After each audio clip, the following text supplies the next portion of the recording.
Santo Ângelo, Rio Grande do Sul, 25 de fevereiro de 1997.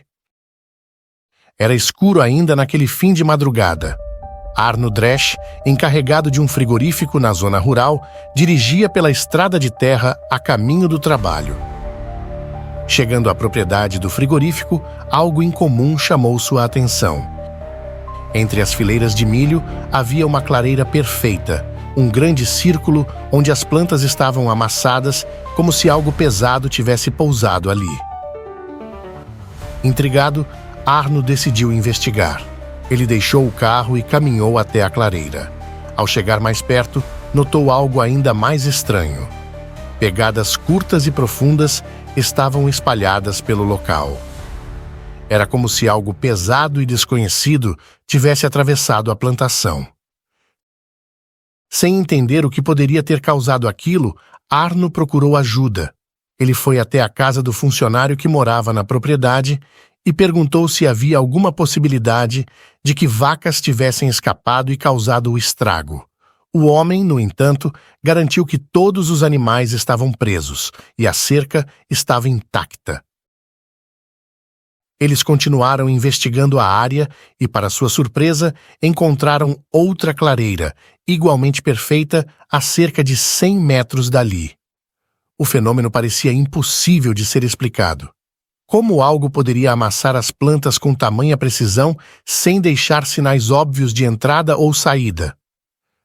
Sem respostas, os dois decidiram deixar as perguntas de lado e voltar ao trabalho. Mal sabiam eles que aquele era apenas o começo. Algo ainda mais estranho estava prestes a acontecer naquele mesmo dia. Eles estiveram aqui. Contatos imediatos no Brasil. Bem-vindos ao canal Arquivo de Mistérios. Naquele mesmo dia, no início da noite, uma funcionária do frigorífico entra no escritório de Arno, assustada, e pede para ele ver algo na propriedade. Arno correu para a rua, seguido por outros funcionários. Seus olhos se fixaram no céu. 3 objetos enormes, metálicos e cinzentos brilhavam intensamente enquanto pairavam sobre o milharal. Um deles começava a descer lentamente. Em outro ponto da cidade de Santo Ângelo, naquela mesma noite, a família de Ubiratã Salles aproveitava a brisa quente da noite, sentados no quintal após o jantar. Os latidos dos cães ecoaram pelo campo, logo seguidos por um estranho e intenso zumbido que crescia em volume. Na casa vizinha, Wanda Elsick ouviu os latidos e o som intenso. Intrigada, saiu para o quintal. Foi então que viu sobre as árvores discos brilhantes de luzes girando lentamente. Os discos desciam rapidamente e o brilho intenso iluminava toda a área. Tanto a família de Ubiratã quanto Wanda testemunharam o fenômeno. No frigorífico, Arno e seus funcionários, ainda olhando o céu, tentavam compreender o que estavam testemunhando. Os objetos, cada vez mais próximos, moviam-se de forma lenta como se analisassem a área, até que, de repente, desapareceram. Iturama, Minas Gerais. 13 de dezembro de 2000, 10 horas da noite. João Caiana, um eletricista conhecido na região, voltava para casa com sua família e uma amiga após uma visita à casa de amigos. O Fusca branco trafegava pela estrada de terra deserta, iluminado apenas pelo farol e pelas estrelas. Tudo parecia normal, até que a filha de João avistou uma luz intensa ao longe. As luzes logo ficaram mais próximas, revelando algo extraordinário. Um objeto metálico com cerca de 20 metros de diâmetro, cúpula visível e bordas bem definidas. As luzes amarelas e vermelhas piscavam e um leve zumbido ecoava na noite silenciosa. O Fusca foi seguido por 3 quilômetros antes de o objeto parar a cerca de 100 metros deles.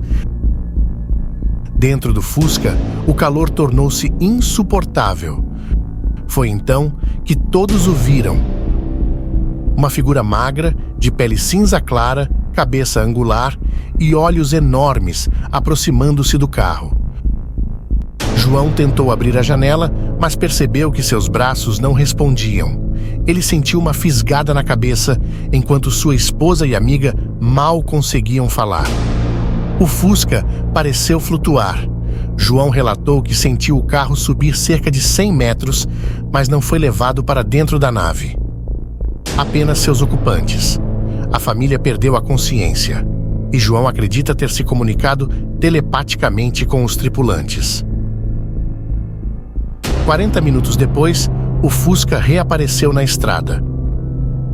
João, confuso, encontrou marcas no corpo de todos, como se tivessem tirado sangue com uma agulha grossa. O veículo, embora intacto, apresentou problemas mecânicos nos dias seguintes. Ainda agitados, foram ao hospital onde o ocorrido foi registrado. O caso ganhou na época grande destaque na mídia. Estes dois casos, passados mais de 20 anos, permanecem envoltos em sombras. Nenhuma explicação definitiva foi dada. O que realmente aconteceu em Santo Ângelo e Iturama? Estaríamos sendo observados por algo além da nossa compreensão? No próximo episódio, mergulharemos em mais histórias reais e perturbadoras de contatos imediatos no Brasil. Esta é apenas a ponta do iceberg em nossa série. Eles estiveram aqui. Não perca. Continue conosco para explorar os segredos do desconhecido.